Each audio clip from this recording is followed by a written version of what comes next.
Dimanche 9 octobre 2022, il est 13 h. Bonjour, bienvenue dans votre journal. Le Premier ministre Patrick Achi était hier à la paroisse Saint-Jean de Cocody où il a pris part à une messe d'action de grâce en l'honneur du nonce apostolique qui est en fin de mission en Côte d'Ivoire. Patrick Achi était accompagné de plusieurs membres du gouvernement. C'est à suivre en début de journal. C'est Williamsville qui a abrité hier la 57e édition de l'opération Grand Ménage du mois d'octobre, placée sous le thème « En 2022, je m'engage pour une Côte d'Ivoire propre et saine ». Les femmes de ce quartier d'Adjamé ont bénéficié de nombreux dons, composés entre autres d'équipements de nettoyage pour assainir leur cadre de vie. Et puis au Burkina Faso, le capitaine Ibrahim Traoré annonce la tenue les 14 et 15 octobre des assises nationales devant désigner un président de transition avant l'organisation d'élections en 2024. Le capitaine Ibrahim Traoré, chef de l'État, avait souligné qu'il fallait aller vite car tout est urgent dans le pays. On ira au Burkina dans une demi-heure. Nous devons agir ensemble pour renforcer la gestion des ressources en eau afin d'assurer sa disponibilité pour tous les usages. Faisons en sorte que la gestion des ressources en eau soit une réalité en Côte d'Ivoire. Ces mots sont de Laurent Tchagba, le ministre des Eaux et Forêts. Il les a prononcés à l'ouverture des activités de la 7e édition de la Semaine nationale de l'eau, lundi dernier, 3 octobre, ici à Abidjan, appelant ainsi à une action concertée de tous les acteurs pour renforcer la gestion des ressources en eau afin d'assurer sa disponibilité pour tous les usages. Vous l'avez compris, c'est bien le sujet du jour, le sujet du magazine du dimanche. Et pour en parler, nous avons invité Dr Auguste Kwame-Kwasi, le directeur de la protection et de l'aménagement des ressources en eau au ministère des Eaux et des Forêts. Bonjour, monsieur le directeur. Bonjour. Bienvenue sur notre plateau. Merci. La semaine de l'eau, c'est fini. Oui. C'est fini. D'accord. On en parle tout à l'heure, dans une demi-heure. Très bien. On se retrouve donc après le journal. Le nonce apostolique, je vous le disais, il se prépare à quitter la Côte d'Ivoire. Il part définitivement parce qu'il est en fin de mission. À l'occasion de la messe d'action de grâce organisée hier en son honneur, le Premier ministre, accompagné de quelques membres du gouvernement, a fait le déplacement de la paroisse Saint-Jean de Cocody. Wilfried Kwa et Franck Quadio y étaient aussi et nous font revivre le moment. Messe d'action de grâce ce samedi à la paroisse Saint-Jean de Cocody. Monseigneur Paolo Borgia, nonce apostolique en Côte d'Ivoire, est en fin de mission après 3 années passées. La communauté catholique lui rend hommage à travers une messe en présence du Premier ministre Patrick Achi, de certains membres du gouvernement et d'ambassadeurs accrédités en Côte d'Ivoire. Au cours de cette célébration, un appel du nonce, la Fédération des énergies pour une réelle cohésion nationale. J'invite tout le monde, tous les citoyens ivoiriens à continuer à travailler ensemble. Parce que le travail ensemble, aussi dans la diversité, avec les idées, qui sont beaucoup, avec les bonnes qualités, et avec tout ça, peut créer un pays qui est toujours plus beau. Des années de mission pastorale riches, Monseigneur Paolo Borgia aura prôné le dialogue de communautés et tous, tendances sociales et religieuses confondues, saluent l'œuvre apostolique. Il était un homme d'ouverture. Quand il est venu, il a essayé vraiment de rapprocher toutes les religions et nous travaillons ensemble régulièrement. Et donc nous sommes heureux de participer à la messe pour son départ.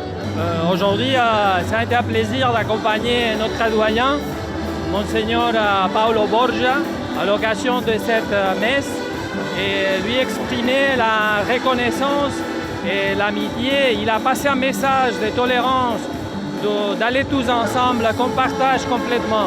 Auprès de l'Église, le nonce qui s'en va a fait un beau travail en peu de temps. En 3 ans, on a conduit ensemble la destinée de l'Église en Côte d'Ivoire et nous sommes vraiment très heureux. Voilà, les serviteurs vont et viennent, donc on ne peut que rendre gloire à Dieu parce qu'il envoie Monseigneur vers une autre terre pour qu'il puisse continuer à annoncer l'Évangile. De nouveaux défis attendent le nonce apostolique appelé à poursuivre sa mission diplomatique et pastorale au Liban. Son successeur en Côte d'Ivoire n'est pas encore connu. Dans la nuit de vendredi à samedi, la communauté musulmane a célébré le Mawloud, la commémoration de l'anniversaire du prophète de l'islam. Si le thème national cette année était la solidarité, facteur de stabilité de la société, l'exemple du prophète Mohammed à Abobo, au nord d'Abidjan, l'accent a été mis sur la solidarité. Le reportage de Patricia Omoitia.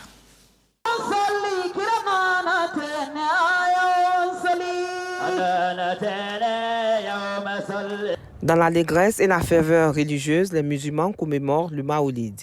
Heureuse occasion pour la grande communauté de Kong d'Abidjan de symboliser ce moment avec des prêches et des prières ici au rond-point d'Abobo.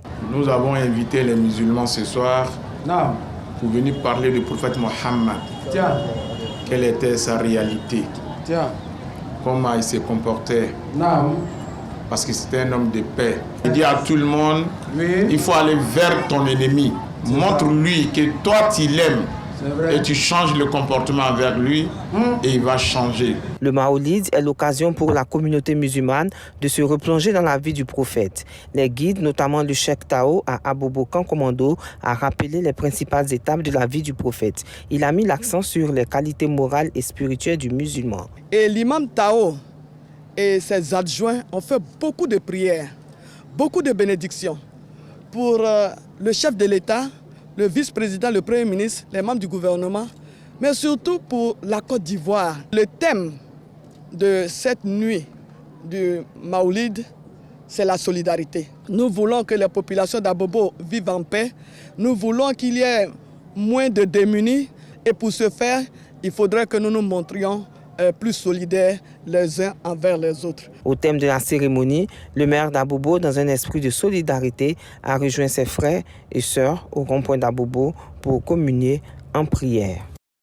Autre lieu, autre célébration du Mawloud 2022, Grand Bassam dans le sud Comoé.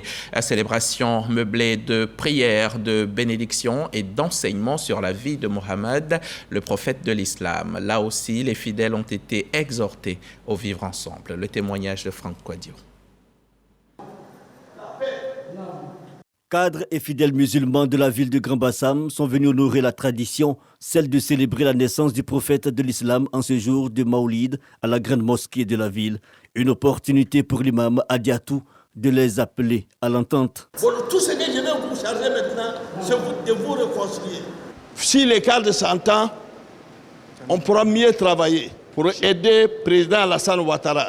Des divergences politiques et idéologiques opposent les cadres. Certains fidèles de Grand Bassam et créent même des divisions au sein de la population.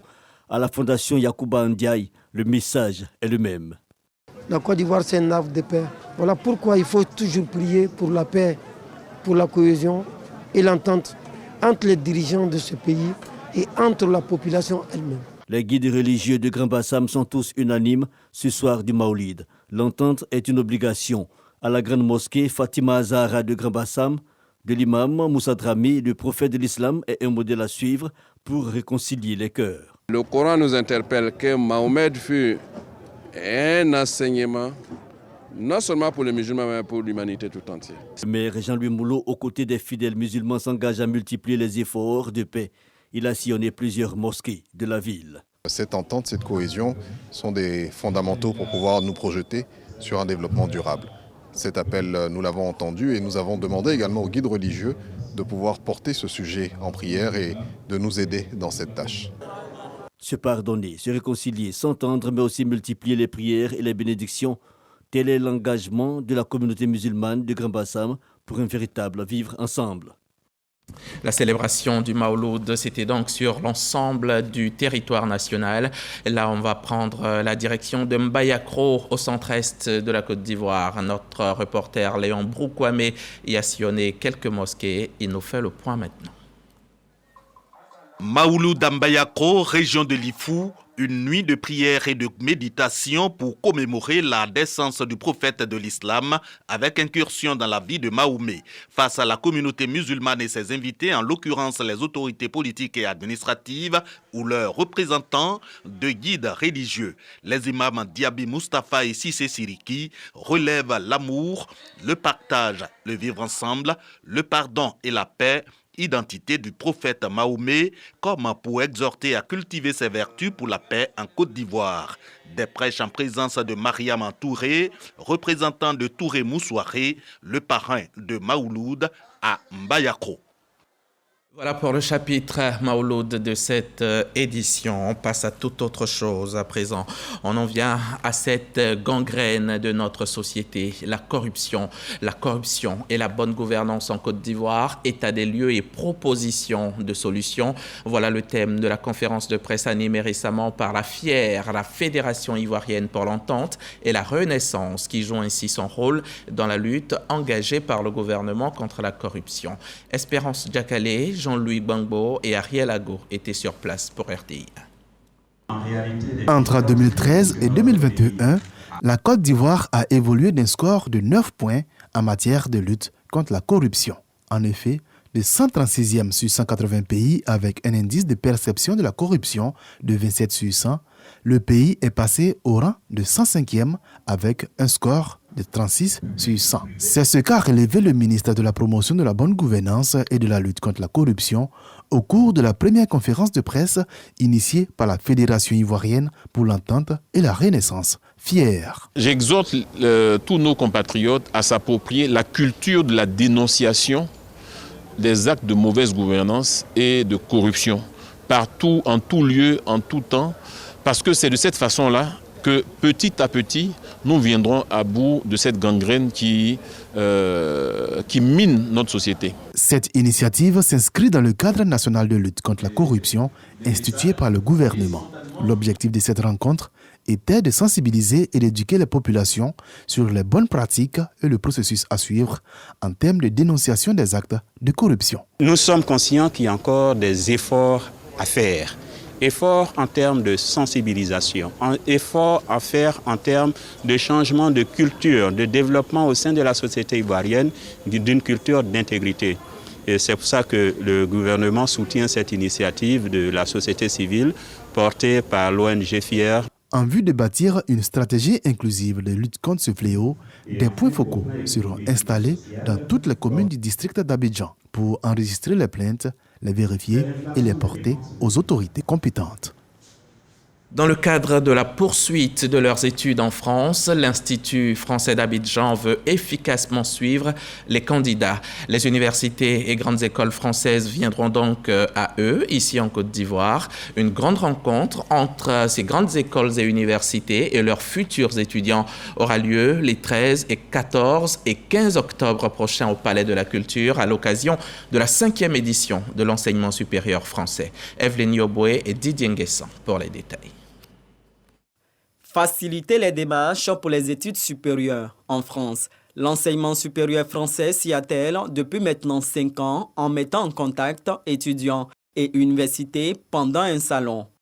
Tous les étudiants et tous les élèves qui sont intéressés par la procédure peuvent s'inscrire donc à Campus France et le bureau Campus France s'est amené à les soutenir, à les accompagner, à mettre en place des ateliers de formation sur l'orientation, et des entretiens, et donc de façon à les aider à pouvoir et s'orienter dans la bonne direction et pouvoir, je dirais, accéder à ces études en France. La dernière édition a eu lieu en 2019, donc notre public nous attend sur ce salon, mais également les établissements français sont heureux, en tout cas très enthousiastes de venir rencontrer le public ivoirien.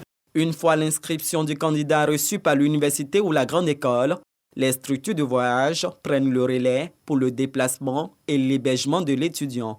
Lorsque le billet est acheté, il y a toujours les bagages, mais on ajoute encore une pièce en plus. Donc l'étudiant qui part peut vraiment prendre avec elle ou avec lui des affaires qui lui sont chères. Donc voilà, donc on ajoute cette pièce comme reconnaissance. Et puis on a aussi des bénéfices qui sont par exemple plus de flexibilité sur le billet. La journée du 13 octobre sera dédiée aux échanges entre les établissements français et les institutions ivoiriennes. Ensuite, le salon ouvrira officiellement ses portes les 14 et 15 octobre aux parents, étudiants et élèves. Hier samedi, c'était jour de grand ménage. Cette opération qui vise à sensibiliser la population sur l'importance de l'amélioration de la qualité du cadre de vie dans les villes et communes de Côte d'Ivoire et sur le rôle qu'elle peut y jouer. Le grand ménage, c'est tous les premiers samedis du mois et ce 8 octobre, hier donc samedi, c'est Williamsville qui a abrité la 57e édition des actions de salubrité ont été engagées en vue de nettoyer et embellir le quartier. Khalil Diomandé et Jean-Louis Gbangbo en étaient témoins. Gants bien fixés, pelle entre les mains, le ministre Bouaké Fofana et le maire de la commune d'Adjamé aux côtés des populations du quartier Makassi pour l'opération Grand Ménage, curage des caniveaux et balayage des artères. Jeunes et vieux, tous sont à la tâche pour donner peau neuve à leur environnement. Il était important pour nous de sortir aujourd'hui pour nettoyer notre cadre de vie parce que nettoyer c'est la santé. Quand tu sors, tu vois ton environnement propre, tu es heureux. Pour mieux véhiculer le message, le ministre Bouaké Fofana mise sur le porte-à-porte. Les responsables de commerce sont invités à s'investir véritablement pour l'embellissement de leur cadre de vie. Après le quartier Makassi, cap sur la compagnie républicaine de sécurité CRS d'Adjamé Williamsville. Ici, des équipements essentiellement composés de gants, de brouettes, de pelles et de sacs poubelles sont offerts à l'association des femmes de la cité. Des dons qui les appellent à lutter davantage contre l'insalubrité. Nous allons faire bon usage de cela, nettoyer notre cité et aux environnants, et surtout la commune d'Adjamé. La propriété, c'est d'abord la santé. Donc nous exhortons la population à vraiment adhérer à cette opération de grand ménage. Un code de l'hygiène et de la salubrité sera bientôt adopté selon le ministre Bouaké Fofana. Cette mesure en vue de sanctionner tout acte de nature à polluer l'environnement. Ce code-là comporte des sanctions pécuniaires, donc des amendes, mais aussi des sanctions privatives de liberté. Des gens pourront aller en prison parce qu'ils n'auront pas respecté le code de la salubrité. L'opération Grand Ménage est maintenant une tradition pour le ministère de l'Assainissement. Elle se tient tous les premiers samedis de chaque mois. Le mobile reste le même, s'engager pour une Côte d'Ivoire propre et saine. La propreté, c'est la santé, on est d'accord. Il faut donc l'inscrire dans nos habitudes, même si un cadre de vie sain ne nous garantit pas d'échapper au coronavirus. Pour ça, il faut d'autres mesures.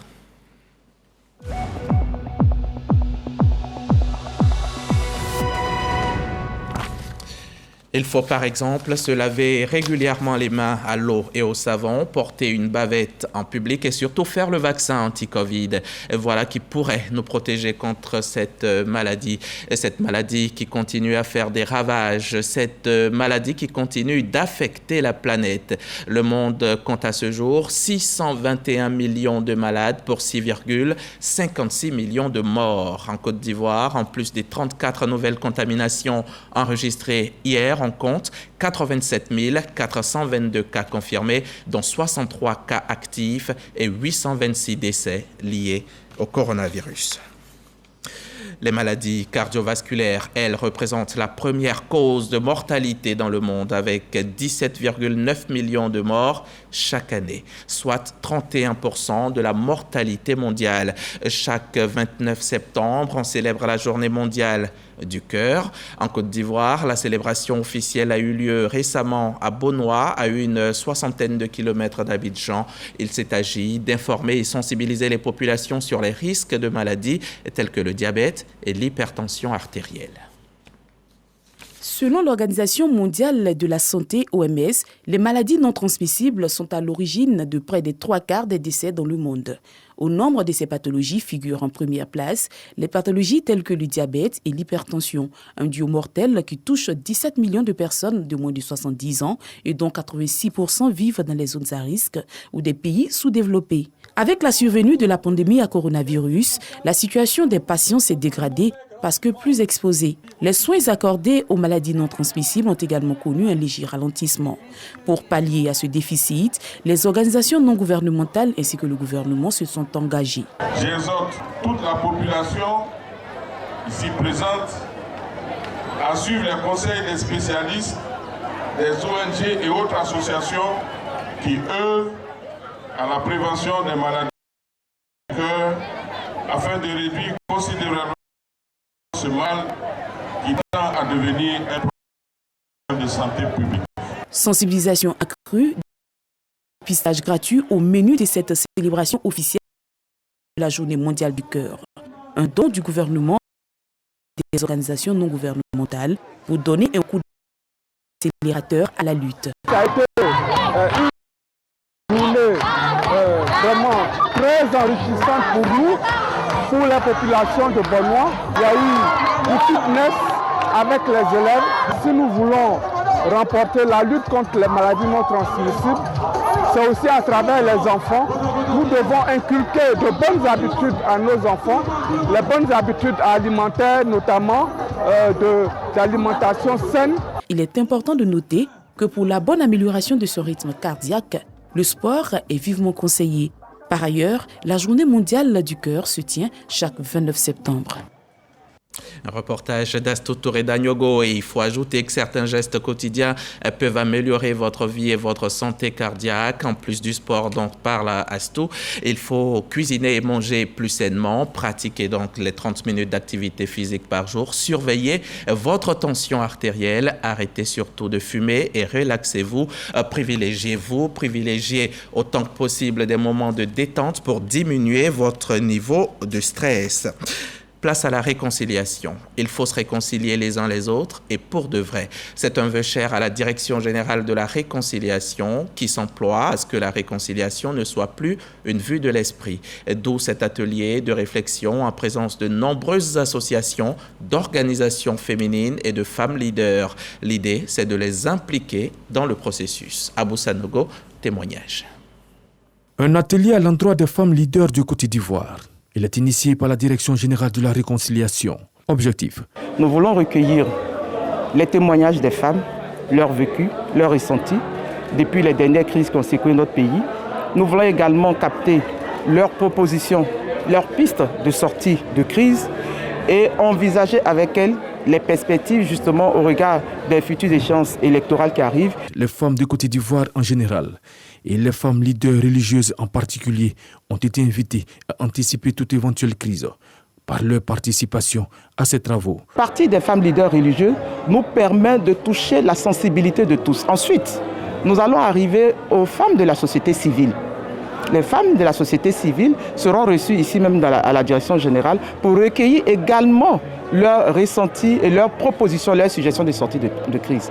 2 communications et 4 ateliers autour des thématiques de réconciliation et de cohésion. Notons que les femmes de la société civile, les femmes élues de la nation et les femmes responsables d'institutions seront conviées à un atelier en vue de trouver des solutions permettant d'anticiper une éventuelle crise en période électorale. En définitive, il sera question pour la Direction générale de la réconciliation de concevoir un document qui prenne en compte les aspirations de la gente féminine en Côte d'Ivoire.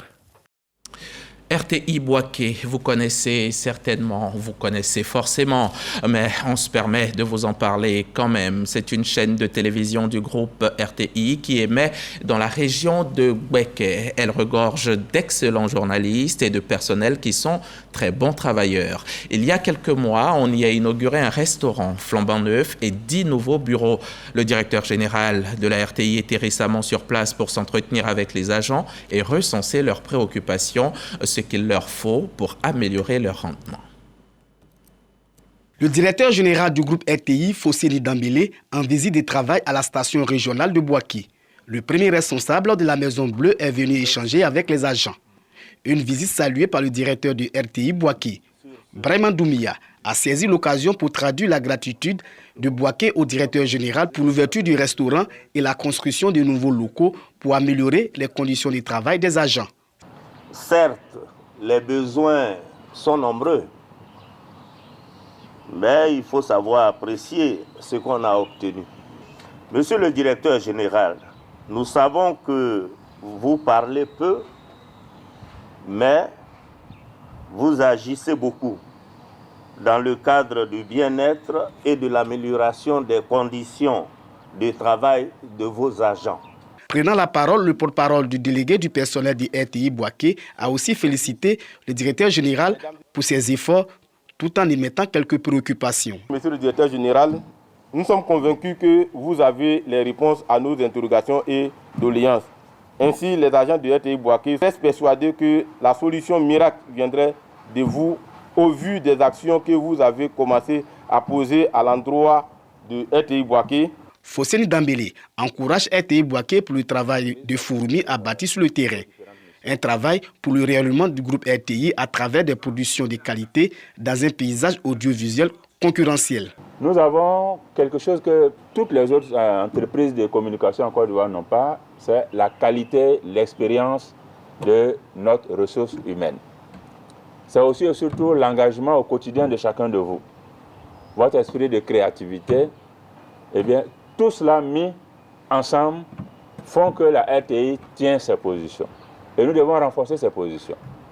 Et ces visites de travail que nous avons ici, ces moments d'échange, eh bien, c'est pour pouvoir nous enrichir de vos idées et connaître davantage vos préoccupations et faire en sorte que nous ouvrions ensemble de nouvelles perspectives, de nouvelles pistes pour que les positions et les acquis de notre groupe soient maintenus, renforcés et que nous ayons un bel avenir pour nous-mêmes et pour la Côte d'Ivoire. Depuis son arrivée à la tête du groupe RTI, Fosseni Dambélé multiplie les rencontres avec les agents pour un climat de travail convivial.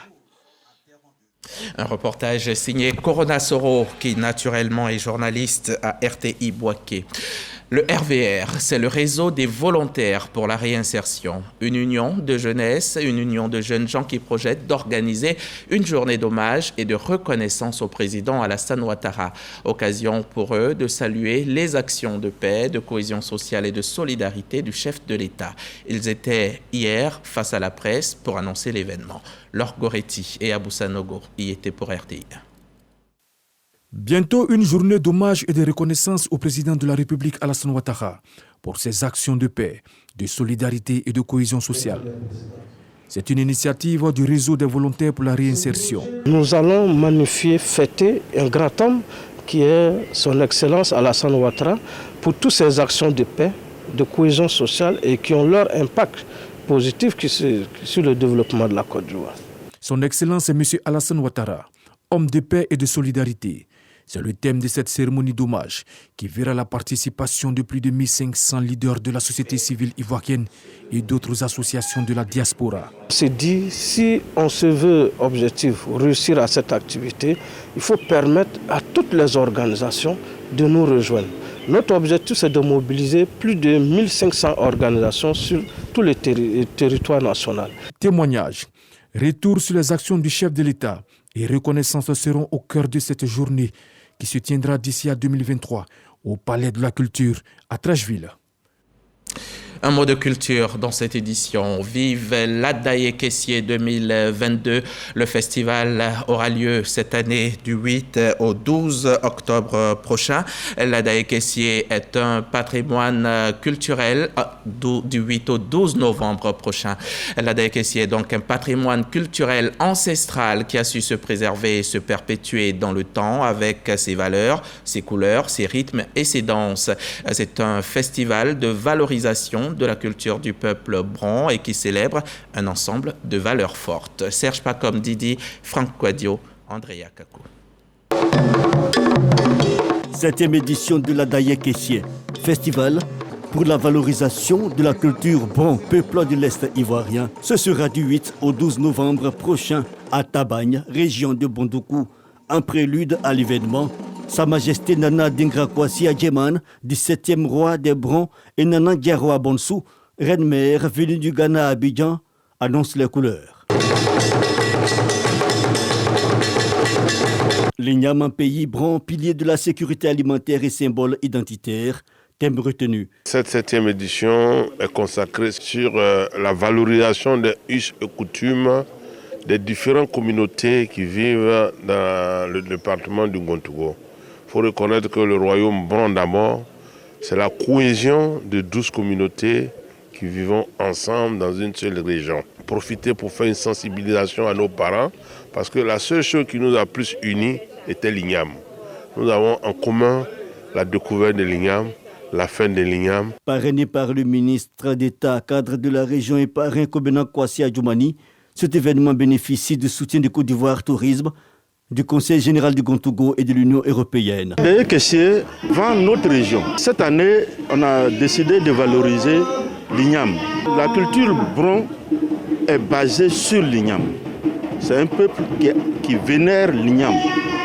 Et on a constaté qu'avec les cultures de rente, on a tendance à négliger la culture de l'igname au profit des cultures de rente. On a parlé de deux droits, le droit à l'alimentation, puisque la Daye Kessié a pris le thème de la sécurité alimentaire comme thème. Le deuxième droit, qui est vraiment à l'honneur ce soir, c'est les droits culturels.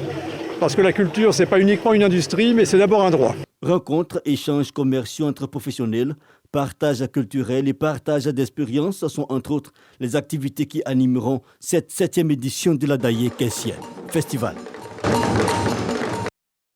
Au Burkina Faso, le capitaine Ibrahim Traoré a annoncé samedi la tenue les 14 et 15 octobre des assises nationales devant désigner un président de transition avant l'organisation d'élections en 2024. Dès sa prise du pouvoir, il avait souligné qu'il n'était pas intéressé par la gestion du pouvoir politique.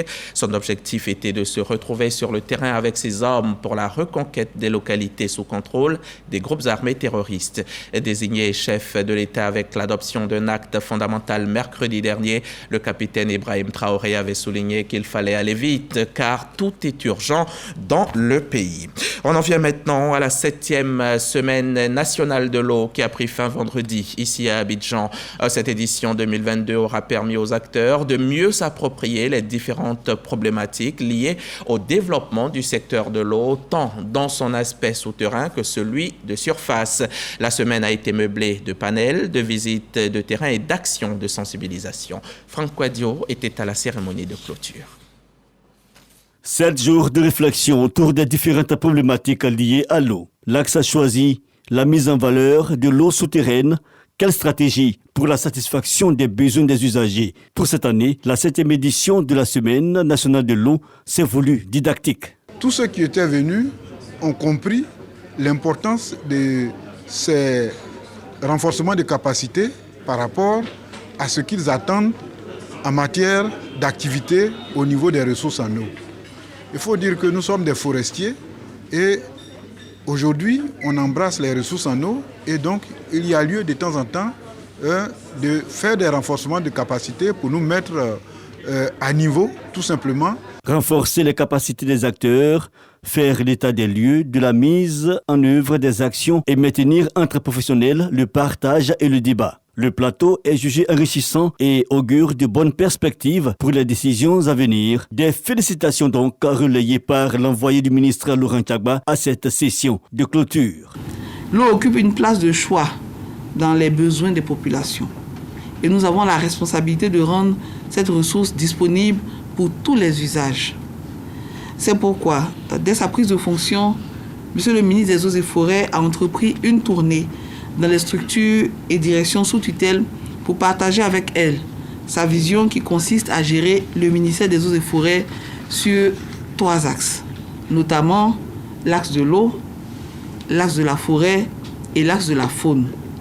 Car sans eau, il n'y a pas de vie. Entre autres résolutions découlant des différentes rencontres de réflexion et panels, la pérennisation de la plateforme d'échange ou encore davantage de formation in situ des agents. Après la réflexion, place à l'action et pour bientôt, une implémentation sur le terrain des acquis de cette semaine dédiée à l'eau. Et justement, le Dimanche Magazine va porter sur le sujet. On va évoquer les eaux souterraines et les stratégies engagées pour leur mise en valeur. Ce sera avec le directeur de la protection et de l'aménagement des ressources en eau au ministère des Eaux et Forêts, Dr Auguste Kouabekwasi, qui nous a rejoint en plateau. Bienvenue encore, docteur. Je vous propose de suivre cet autre élément sur le sujet pour annoncer les couleurs de l'entretien et on se retrouve après. Les eaux souterraines ou eaux sous la surface du sol, voire en contact direct avec le sol ou le sous-sol, se déclinent sous 3 formes. L'eau de constitution, de rétention et l'eau libre qui est celle matérialisée à travers la nappe phréatique. Eh bien, ces eaux souterraines et visibles participent énormément à l'équilibre de la planète car elles constituent pratiquement la totalité de l'eau douce dans le monde, soit 40% pour l'agriculture irriguée et environ un tiers de l'eau pour l'industrie. La Côte d'Ivoire a des stocks d'eau souterraine concentrés sur plus de 97% du territoire, qui permettent de couvrir les besoins en eau potable des différentes localités, sert aussi aux industries, sans oublier qu'en zone rurale, l'eau est sollicitée pour diverses formes d'hydraulique villageoise. L'eau souterraine est hélas exposée et sensible à différents types de contamination. L'orpaillage, c'est une menace qui est grandissante. Et malheureusement, elle se fait avec les orpailleurs, mais en complicité avec nos parents qui leur donnent leurs terres et leurs rivières pour faire l'orpaillage. Déchets industriels liquides, déchets ménagers entre autres, et de plus, plusieurs décrets et lois portant code de l'eau ne sont pas mis en œuvre de façon déterminante. La Côte d'Ivoire engagée dans la réalisation des ODD 16 qui consiste à garantir l'accès de l'eau à tous d'ici à 2030 multiplie les initiatives et les stratégies. Nous avons adapté le code de l'eau au défi des secteurs. Alors, nous devons agir ensemble pour renforcer la gestion des ressources en eau afin d'assurer sa disponibilité. Pour le ministère des Eaux et Forêts, organisateur de la Semaine nationale de l'eau qui s'achève, il faut renforcer la formation des techniciens de l'eau, mais aussi, dans cette optique didactique, inclure la masse des utilisateurs que sont les communautés et les industriels. Pour mener à bien cette mission, sont mobilisés aussi plusieurs ministères, l'environnement et l'assainissement, pour davantage de synergie. L'objectif final est d'optimiser la connaissance de l'eau afin de mieux en protéger les ressources. Merci à vous, Franck Quadio, pour ce récit. La Semaine nationale de l'eau, c'est donc terminé. Monsieur Kwasi, docteur Auguste Kwasi, pourquoi une semaine de l'eau? Merci, Monsieur Diaby. Bien avant tout propos, permettez-moi de dire merci à toute ma hiérarchie, en sa tête le ministre Kiagba et le chef de l'État, de me permettre, et à la RTI effectivement, de me permettre de parler de la question de l'eau. Une semaine nationale de l'eau pour, d'abord, dans un premier temps, permettre la prise de conscience des acteurs de l'eau et de la population sur la stratégie et également la position stratégique plutôt de l'eau dans le développement de la Côte d'Ivoire. Et également, la semaine nationale permet également de pouvoir faire le point annuel des engagements de l'État sur la question de l'eau, tels que les ODD, l'accès à l'eau pour tous. Et donc, chaque année, nous faisons le point pour pouvoir voir les directives à prendre.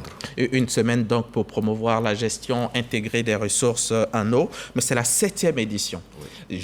Il y en a eu 6 qui sont passées. Quel bilan vous en faites? Qu'est-ce qu'on a obtenu déjà? Parce que je suppose qu'il ne s'agit pas seulement de faire des éditions de semaine de l'eau. On a quand même des résultats.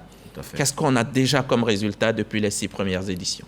Alors, ces 6 premières éditions nous ont permis de faire le diagnostic des avancées et également des difficultés que nous rencontrons dans la gestion de l'eau. En 6 éditions. En 6 éditions. Chaque année, nous identifions des problèmes. La question de l'eau est dynamique et donc les problèmes également.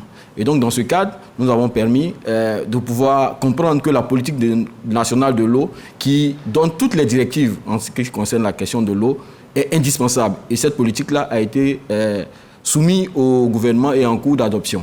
Il y a également le plan GIR, qui est la stratégie que nous mettons en place pour pouvoir gérer l'eau de façon efficiente, a également été adopté en atelier national.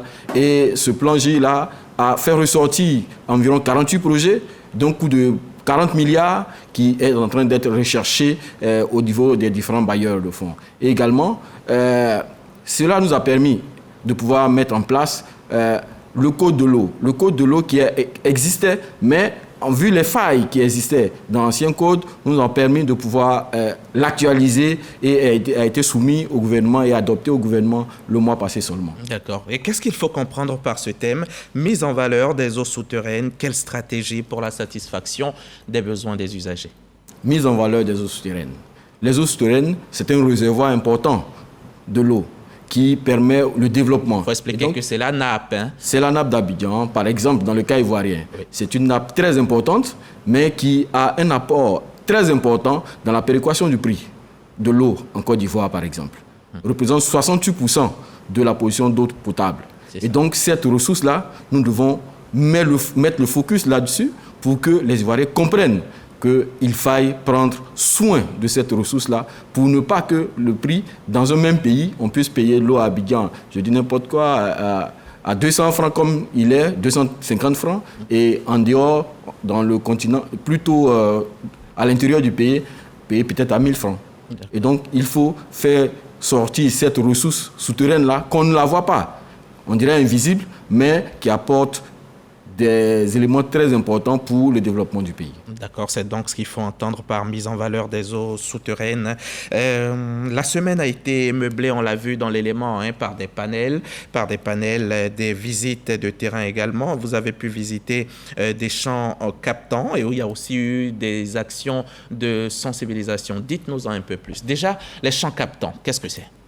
C'est tout simplement un territoire sur lequel se trouvent plusieurs ouvrages, on dira des forages, qui permettent de capter l'eau souterraine pour l'adduction de la population. Alors, c'est un champ comme un champ de manioc, là où se trouvent plusieurs forages. Vous avez exactement tout compris. D'accord, alors c'est donc différent des bassins d'orage. Oui, les bassins d'orage, par contre, ce sont des bassins de rétention de l'eau pluviale. Oui. D'accord ? Et cette eau-là sera, c'est un traitement préliminaire. Déshuiler cette eau, permettre aux matières en suspension de décanter et ensuite de s'infiltrer dans le sol pour pouvoir réalimenter les nappes. D'accord. C'est ça la différence. Alors dites-nous un peu plus. Dites-nous un peu plus sur tout ce qui a pu avoir été considéré comme contenu de cette semaine de l'eau. Ok. La semaine de l'eau a connu une ouverture par le ministre qui a fait un appel à la solidarité gouvernementale pour que tous les secteurs, parce que c'est un usage multiforme et transversal, donc tous les acteurs de l'État à venir à la solidarité gouvernementale pour pouvoir faire de sorte que l'eau puisse être gérée de façon intégrée. Et également, cette Semaine nationale de l'eau a pu permettre de faire des panels. Des panels qui sont des débats scientifiques autour de la pénurie, autour du changement climatique, autour de l'alimentation et surtout de la mobilisation de la ressource et permettre de pouvoir prendre des recommandations pour la bonne gestion de cette ressource. Les directeurs départementaux et centraux également et régionaux des eaux et forêts ont également été formés pour pouvoir leur permettre de prendre en charge la question de la ressource. D'accord. Entre autres, vous avez aussi évoqué les bonnes pratiques de gestion de l'eau. Quelles sont ces bonnes pratiques, docteur ? Ces bonnes pratiques, on dira, il ne faut pas polluer l'eau. Il faut gérer l'eau de façon efficiente. Il faut protéger les zones de recharge parce que nous passons de l'eau souterraine. L'eau souterraine, bien entendu, est alimentée par les eaux de surface. Et il existe des zones de recharge. Donc ces zones-là, il faut les protéger, il faut les aménager. Donc il ne faut pas non plus utiliser dans les cours d'eau, faire des activités comme par exemple l'orpaillage qui nuit gravement à la qualité de l'eau que nous buvons. Voici de bonnes pratiques. Pendant que je travaillais le sujet, un petit garçon de 8 ans à peu près, miracle, qui m'a posé la question de savoir pourquoi on dit de ne pas gaspiller, on parle de protection de l'eau, protéger tout, alors que la planète est recouverte, les 2/3 en tout cas de notre monde sont recouvertes d'eau. Il y a de l'eau partout. En Côte d'Ivoire, on a la mer territoriale, on a la lagune d'Adjien, par exemple, qui est une ressource alternative qui existe. On a la Mé, par exemple, aussi, qui est là. Pourquoi on parle tant de protection de l'eau, alors qu'il y en a partout ? Je n'ai pas pu lui répondre. Certes, il y en a partout, apparemment. Il y en a partout, mais l'eau, cette eau-là, devrait respecter un certain nombre de qualités pour pouvoir être utilisé en fonction des usages, bien entendu. Mais si on prend l'usage primaire, qui est l'adduction en eau potable pour la population, cette eau-là doit respecter un certain nombre de qualités. Et pour cela, toute l'eau que nous voyons ne respecte pas cette norme, ne respecte pas ce critère. La mer territoriale. Oui. 20 km de nos côtes, à partir de là, elle peut être utilisée, non ? Oui, elle peut être utilisée, mais le financement qui est derrière cette ressource-là est énorme. Donc il faille plutôt prendre des dispositions pour ne pas polluer celle que nous avons et qui est de bonne qualité déjà et qui ne nécessite pas beaucoup d'investissement. D'accord. On parle aussi de meilleure intégration et valorisation des eaux souterraines pour l'atteinte des objectifs de sécurisation de l'eau pour tous les usages. Qu'est-ce que ça veut dire exactement? Pour tous les usages, tout simplement, il y a l'usage de la boisson, il y a l'usage du transport, il y a l'usage de l'industrie. Donc, dans tous les secteurs d'activité, on dira, comme on le dit, l'eau est source de vie, mais dans tous les secteurs d'activité, l'eau aussi est source de développement. Et donc, on utilise l'eau partout.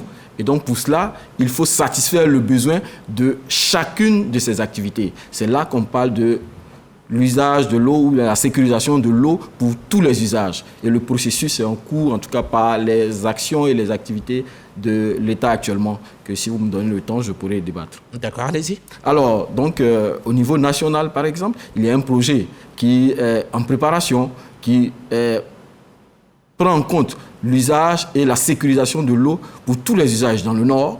Et également, ce projet-là va permettre encore de mettre en œuvre de façon intégrée, parce que c'est là la clé de voûte, en tenant compte donc de l'usage et également des besoins de chacun des acteurs dont je viens de vous faire l'état tout à l'heure, on puisse tenir compte et dire si j'utilise en amont, en aval, il existe également des utilisateurs dont il faut prendre en compte leurs besoins. D'accord. Quelles sont les menaces, docteur Kwasi, les menaces qui planent sur nos ressources en eau? On a deux grands types de menaces. Les menaces naturelles, ça veut dire que en fait, la sécheresse, le changement climatique et autres. Et en fait, on a les menaces anthropiques. Ça veut dire que l'homme même, de par son attitude et ses activités, va polluer la ressource. Donc, il faut prendre des dispositions pour endiguer ces menaces. Sinon, il n'y a pas de sécheresse véritablement chez nous, donc on n'est pas confronté à cela. Si, il y a des sécheresses. Je vous avoue que dans le nord du pays, dans des zones, nous étions récemment dans le cadre de la mission de la sécurisation de l'eau, à Papara, par exemple, ils font pratiquement 7 mois de sécheresse. Donc, il faut prendre des dispositions. D'accord. La Côte d'Ivoire, ce n'est pas seulement Abidjan. Et les défis liés à la préservation de cette ressource demeurent la disponibilité des ressources humaines. Exactement. Il vous en manque beaucoup du monde. Tout à fait. Il faut que l'État puisse donner les moyens. L'État le fait beaucoup déjà, mais aussi que la population s'intéresse également à cette ressource-là, qui est une ressource capitale à protéger. Donc, la ressource humaine doit être renforcée et les défis sont majeurs. La pollution, il faut endiguer la pollution. Et surtout, comme l'État l'a déjà commencé en adoptant le code de l'eau, quand je dis en adoptant le gouvernement, en adoptant le code de l'eau, il faut renforcer les capacités juridiques et institutionnelles de la question de l'eau. D'accord. Docteur Kwasi, l'eau coûte cher en Côte d'Ivoire?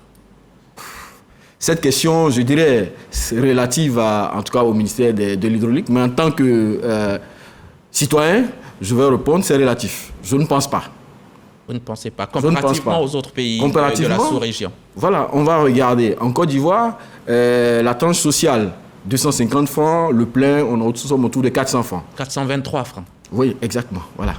Donc 423 francs, je donne le mètre cube. Oui. Voilà, le prix du mètre cube, mais sans les parties virgules, en fait. D'accord. Voilà. Et donc, du coup, mais en France, le mètre cube fait autour de 3,50 €, pratiquement 2000 francs CFA. Oui. Au Sénégal, ça c'est en France. Oui, ça c'est en France. On reste en Afrique, tout près de nous au Sénégal, c'est 200 francs la tranche sociale, mais la tranche pleine, on est pratiquement 697 francs.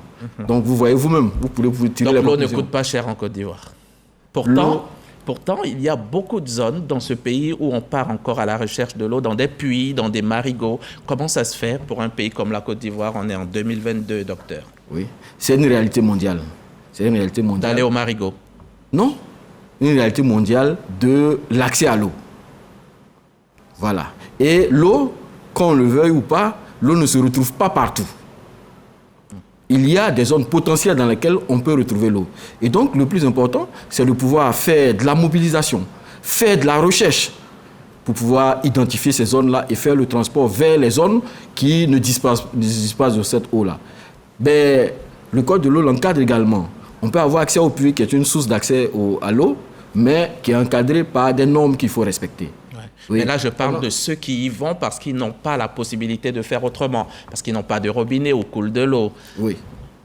Pas parce qu'ils veulent l'ajouter, ils veulent le faire par plaisir, aller au puits. Oui, et c'est effectivement ce pourquoi l'État de Côte d'Ivoire se bat pour pouvoir identifier, dans le cadre des projets précédents dont je vous parlais, identifier les zones potentielles de la ressource en eau. Nous sommes à Abidjan, mais nous sommes allés chercher de l'eau à Bonoa. Actuellement, il y a des investissements, par exemple, sur la nappe de Dabounieki, qui est en train d'identifier l'aquifère, la recharge, connaître ses capacités et pouvoir alimenter ces zones-là qui manquent. Mais comprenez que c'est des investissements qui sont lourds et qui prennent le temps. Vous avez dit qu'il n'y a pas d'eau partout en Côte d'Ivoire, mais même à Abidjan, le problème que je pose, même à Abidjan, tout près de chez nous, Bingerville, ici, il y en a encore qui vont chercher de l'eau où ils ne doivent pas aller chercher, parce que dans les robinets, ça ne coule pas. Oui, on revient toujours à la même question de la mobilisation de la ressource. De la ressource. Oui, c'est vrai que nous sommes à Abidjan, mais à Abidjan, il n'y a pas l'eau partout non plus. Il y a des zones argileuses, des zones aquifères, où en fait le réservoir. Et donc c'est ce qu'il faut rechercher. Et ça prend un peu de temps. Je sais que la démographie est croissante, mais voilà, l'État fait tout et donne les moyens pour que cela soit fait. Et il a été plusieurs fois annoncé que le pays est en voie de combler le déficit. On espère que cela va se faire très rapidement. Et puis, qu'est-ce qu'on fait, docteur, quand on sait que la préservation de l'eau appelle également la préservation de la forêt, alors que, regardez, les forêts sont en train de partir, de disparaître. Oui. Des millions d'hectares de forêts ont disparu. Oui, c'est une réalité, mais ça dépend. C'est la dernière question, vous y allez rapidement. Ok, comprenez que nous sommes un pays agricole, premier producteur de cacao, dévié en Afrique, c'est un prix, la déforestation. Mais l'État a également les moyens pour reconstituer ce couvert forestier. Il faut reboiser. Il faut reboiser, et en cela, l'État, je prends le cas de un jour 50 millions d'arbres qui a permis de planter 20 millions d'arbres. Et il y a plusieurs initiatives. Et à cela, je vais tirer par exemple le chapeau, en dehors de toute publicité, les artistes Yodé et Siro, qui sont des agents de reboisement en accord avec le ministère des Forêts. Et chaque Ivoirien devrait en faire autant. Vous et moi, on pourra peut-être planter un arbre. J'ai un arbre qui porte mon nom quelque part. On ne va pas faire de publicité non plus. Merci, docteur. Merci. Docteur Auguste Kwame Kwasi, directeur de la protection et de l'aménagement des ressources en eau au ministère des Eaux et des Forêts. Merci encore une fois. Je rappelle que vous êtes venu nous faire un point de la semaine de l'eau qui vient de s'achever. Puis, vous nous avez bien entendu instruit sur les stratégies de mise en valeur des eaux souterraines. Merci une nouvelle fois et bon retour chez vous. Merci à vous aussi, chers téléspectateurs. Vous nous faites confiance et vous faites bien. Je reviens mercredi à 13h.